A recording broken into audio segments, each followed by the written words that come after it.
Ah, le siamo ka ho bre.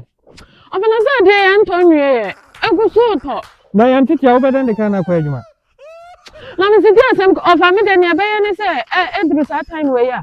Take it mama nkwa Ghana me de me ntimi sa weather we yo. Hwe, anu an yetimo a ye te Ghana blog de nka ye hunu ni fridge na Iti blog no na ma wie ma ye ayi sa no. Nanka. No. Ofa mo blo. Hwe.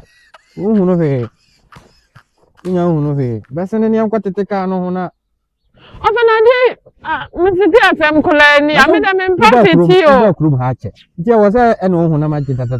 Me ba kuro ma che tete any 2 years. Se no ho na ma je. Oh. E wo se ya tete ho fe. Na ya tete kwan mu ha nyina. Hwe na obeka. Ofa de na nka kula Antonio. Na de na to bebele sa. Se Nyankopon hye. Pesa akata baby ya. Sa na tie. Yeah.